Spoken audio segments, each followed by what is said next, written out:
千万不要下载这款 APP， 因为它能精准预测你的死亡时间。当屏幕上的倒计时归零之日，那便是死神来临之时。这里是驰名电影，带你看懂每部电影里的名场面。这晚当派对气氛嗨到顶点时，小黑突然掏出手机，打开了一款号称能预测死亡时间的 APP。众人起哄要玩点刺激的，于是他们定下赌约，谁的剩余寿命最短，就要干掉桌上那10几杯酒。小丽本来缩在一边装蘑菇，可架不住卷毛连拉带拽，只好不情不愿地下载了软件。随着此起彼伏的提示音，结果陆续揭晓。小黑得意洋洋亮出63年，卷毛和长毛分别是32年和40年。轮到小丽时，她的脸忽然沉了下来，原来她只剩3小时了。众人哄笑着拍她肩膀，说要是真相信这软件，老了卖你保健品。桌上的酒太多，戴夫作为小丽的男朋友，自告奋勇地替她灌下喝不完的酒。凌晨2点散场时，戴夫已经醉得不省人事，但他还是逞强，执意要开车回家，还让小丽放180个心。醉驾这一块，戴夫有2下子，但是开车不喝酒，喝酒不开车，铁子们可得记住了。小丽看着男友通红的耳根，心中不祥的预感愈演愈烈，她果断下车回家。转身时，余光却瞥见有个黑影一直跟在她后面，好像在挑战护送100个陌生女性回家。更诡异的是，家门口的垃圾桶上赫然立着一个纸人。就在小丽仔细打量的时候，手机突然震动起来，这铃声简直是昆山玉碎凤凰叫。屏幕上的倒计时数字跳得比心跳还快，上面显示她的寿命只有不到2分钟了。小丽本以为高考剩5分钟的时候，还剩半边卷子没写完，已经足够窒息，但此刻才是真正的绝望。她赶紧回到家里锁紧大门，可还没站稳，就听到浴室窗帘后面的声音。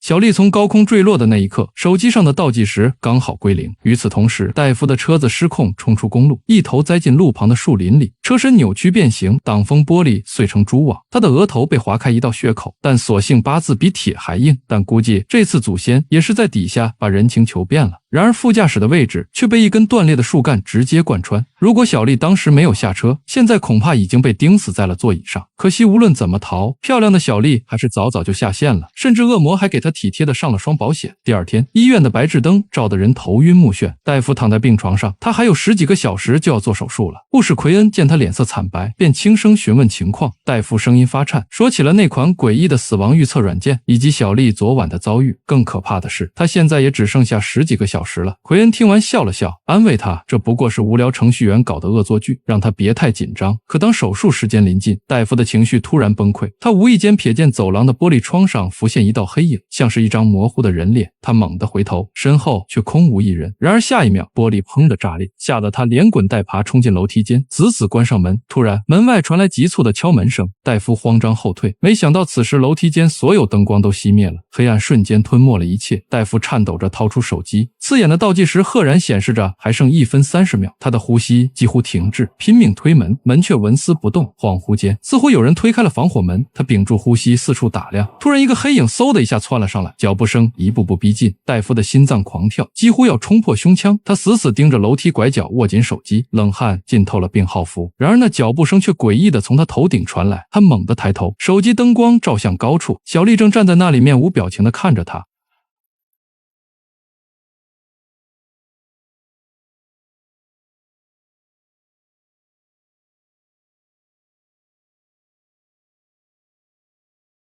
奎恩接到戴夫的死讯时，整个人如坠冰窟。他猛然想起昨天和同事玩闹时，自己也下载了那款死亡倒计时软件，而屏幕上刺眼的数字显示他只剩下2天。他强忍恐惧，跌跌撞撞冲进病房，一把抓起戴夫的手机，试图查看他的倒计时记录。可手机锁屏密码成了天大的阻碍。慌乱之下，他甚至冲进太平间，掰开戴夫僵硬的手指，尝试指纹解锁。失败后，又颤抖着撑开他冰冷的眼皮，用面部识别强行解锁了手机。屏幕亮起的那一刻，倒计时果然归零。奎恩双腿一软，几乎瘫倒在地。奎恩的命运好似死神来了的受害者们，只不过一个用手机 APP 发通知，一个靠梦境搞预言，两者都让主角们提前收到死亡通知。然而知道结局不等于能改变结局，试图逃避反而会加速死亡进程。死神来了系列里，角色们总想用各种脑洞大开的办法骗过死神，可最后往往死得更惨更奇葩。倒计时里的奎恩们也是拼命改数据躲诅咒，不料恶魔早就把违约条款写在了用户协议里。死神来了的死亡设计充满意外巧合，比如一个螺丝松动引发连锁反应，倒计时则更阴险，直接玩心理战，用幻觉逼自己走出安全区。两者都证明了死亡最喜欢戏弄怕死的人，你越挣扎他越来劲。不过死神来了走物理路线，搞出来各种离奇事故，倒计时则专挑心理阴影下手。最惨的是主角们明明收到死亡提示，却只能眼睁睁看着倒计时归零，这种等死的感觉比突然暴毙还折磨人。回到工作岗位后，他整个人魂不守舍，连父亲的电话都敷衍应付，借口周末加班，推掉了给母亲扫墓的安排。因为倒计时显示他的死期正是那天。就在他精神濒临崩溃时，主治医生威廉突然叫住了他，说有重要的事要谈。可刚进办公室，威廉就露出真面目，动手动脚试图侵犯他。奎恩尖叫着拼命挣扎，这才逃过一劫。夜幕降临，奎恩蜷缩在电脑前，疯狂搜索关于死亡倒计时的信息。很快他找到了小丽的死亡新闻，底下的评论区里，无数人声称自己也是这款软件的受害者。其中一个视频里，一个面容憔悴的女人哭诉自己剩余时间所剩无几，最近甚至开始看见死去多年的亲人。视频最后，女人突然瞪大眼睛，像是看到了什么恐怖的东西，随即发出一声凄厉的尖叫，画面戛然而止。奎恩吓得猛然后退。就在这时，余光里似乎闪过一道人影，像是昨天刚刚死去的戴夫。他猛地开灯，房间里却空无一人。与此同时，手机里的倒计时软件突然发出一声尖锐的鬼笑，吓得他一把将手机摔在地上，逃进车里过了一夜。第二天，他直奔手机店，咬牙买了新手机，换了新号码。那旧手机该怎么办？当然是扔掉了。这种带倒计时的手机，谁又会收呢？确认屏幕上没有那个该死的软件后，奎恩终于松了口气。可就在他转身离开的瞬间，伴随着一声恶魔般的尖叫，倒计时软件赫然出现在屏幕上，无论怎么点击删除，都纹丝不动。老板一脸茫然，表示从未见过这程序。奎恩失魂落魄地回到车上，倒车时差点撞到路人，惊魂未定之际，他瞥见倒车影像里赫然映出一个高大的黑影，可回头望去，车后空空如也。冷汗顺着奎恩的脊背滑下，他刚要发动车子，身后突然伸来一双大手，缓缓搭上了他的肩膀。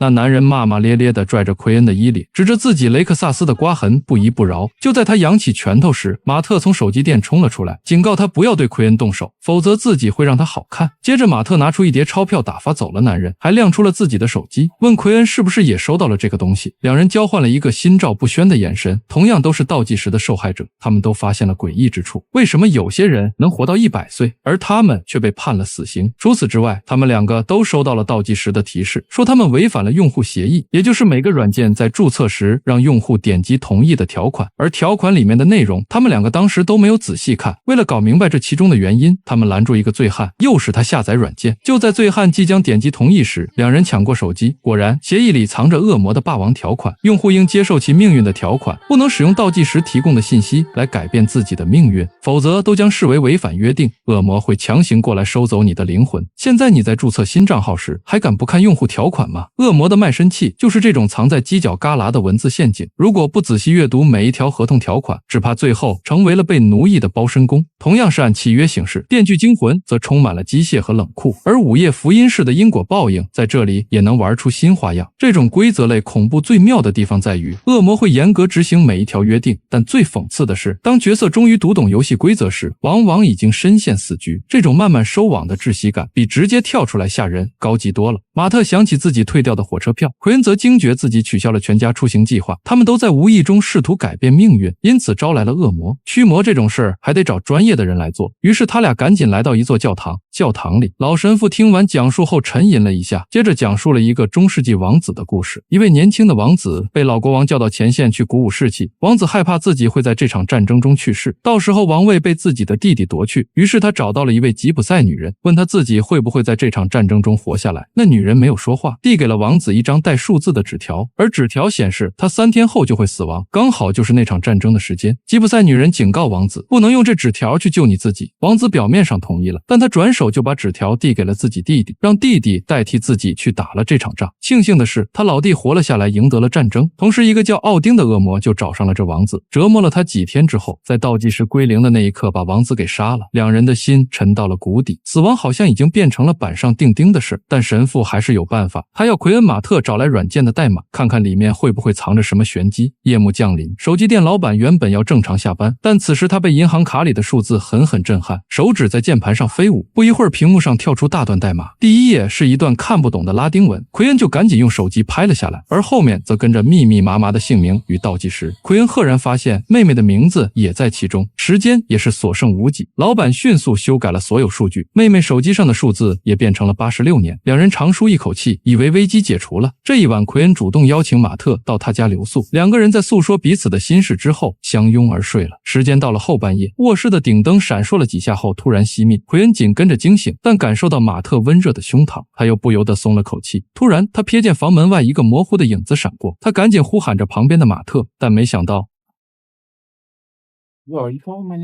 奎恩浑身一颤，突然意识到搂着自己的马特不太对劲，那根本不是马特，而是一个披着人皮的恶魔。此时手机铃声突然响起，屏幕上原本被修改的倒计时数字开始疯狂倒退，最终恢复了原来的死亡时间。这简直就是在重演俄狄浦斯。奎恩们越是拼命修改倒计时数据，死亡倒计时反而跑得越快，就像俄狄浦斯越是逃避预言，就越是一头撞进既定的轨道中。恶魔倒是冷笑着看人类徒劳挣扎，所有反抗最终都变成自投罗网。特别讽刺的是那些看似聪明的保命操作，结果每步棋都精准踩中了恶魔设下的陷阱。就像俄狄浦斯离开养父母，反而遇上生父，亲眼见证自己如何小心翼翼地走错了每一步。与此同时，同样在家的妹妹也惊叫起来，她的手机诡异地出现在了隔壁房间。等她拿起来时，一只手从背后拍了她一下。妹妹强装镇定回到了房间，却惊恐地发现自己的倒计时也在快速清零。正当大家惊慌失措的时候，门口的感应灯突然癫痫一般闪烁起来。奎恩冲过去死死抵住房门，可当他转身时，门锁竟自己缓缓转动，门诡异地被打开了。妹妹吓得钻到床底，却听到早已去世的母亲在耳边呼喊着她。Jordan, where's your sister? 妹妹惊慌地拉开大门时，正好撞见了赶过来的奎恩二人。镜头一转，三个人结伴再次找到了神父。当三人跌跌撞撞冲进教堂时，神父正对着电脑屏幕露出如释重负的笑容。他指着那段拉丁文代码，解释着内容大概是诅咒会找上你，让你生不如死，直到被彻底摧毁。可能已经有帖子想到午夜凶铃了。倒计时只是把索命录像带变成普通智能手机，得亏手机屏幕小爬不出贞子，但午夜凶铃让观众害怕看电视，倒计时也完全可以让观众从此不敢下载倒计时。无论是下载后将一生紧紧跟随的诡异繁殖，还是死亡前夕的尖叫预兆，都和午夜凶铃的录像带有共同之处。不过神父要所有人放宽心，因为只要是诅咒就有破解的方法，而恶魔撒旦是谎言之父，如果能证明他说谎了，就能破解诅咒。倒计时最少的是马特，于是神父迅速取下银质十字架挂在马特脖子上，又抓来几袋食盐，让所有人用盐画了一个图案。他解释说，只要站在结界内，恶灵就伤不了分毫。盐圈驱魔这个设定堪称西方驱魔题材的经典标配，把厨房调味料食盐和大蒜活生生变成对抗恶魔的战略物资。参考招魂系列就知道，驱魔戏码的精髓在于仪式感。盐圈不是简单的一个圈，而是和结界一样无敌的存在。一切准备就绪，整座教堂的灯光突然集体熄灭，仿佛有无数看不见的东西正在包围他们。所有人汗毛直竖，赶紧站到圈里，躲在神父后面。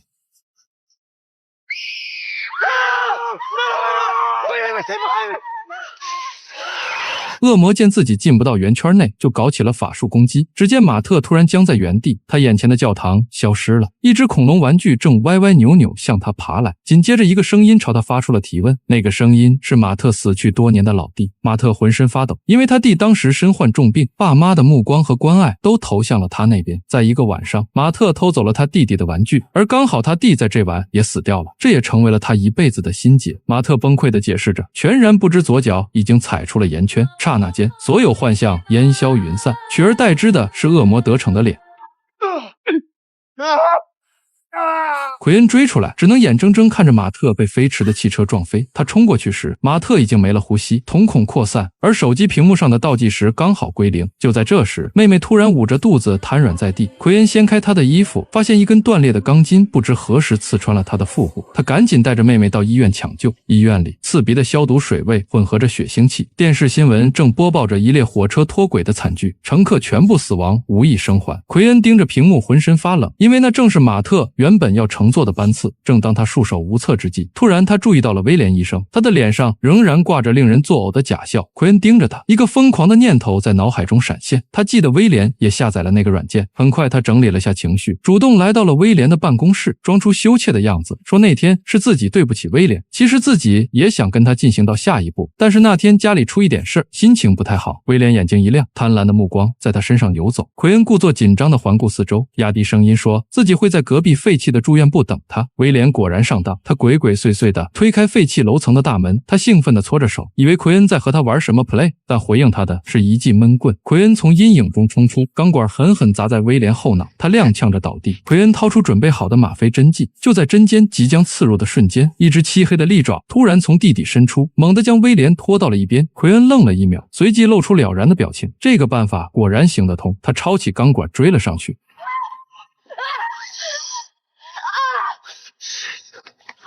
就在妹妹的倒计时即将归零的瞬间，他惊恐地看着无数黑影突然渗出，一只巨手掐住他的脖子，把他扔出了房间。就在这千钧一发之际，他捡起那只吗啡针剂，毫不犹豫地对准自己的静脉。既然恶魔要靠倒计时收割生命，那他就用提前死亡打破这个死亡链条。恶魔显然没料到这一招，就像希腊众神常常被凡人的决绝震惊。奎恩的行动证明，真正的悲剧英雄不是死于逃避，而是死于直面，是死于知道一经落万物生以后的自我牺牲。恶魔这下子是真的慌了，整个医院走廊瞬间扭曲变形。奎恩眼前的景象突然变了，日思夜想的妈妈出现在了他面前。正当恶魔以为奎恩被感化的时候，他毫不犹豫地把针头狠狠扎进手臂。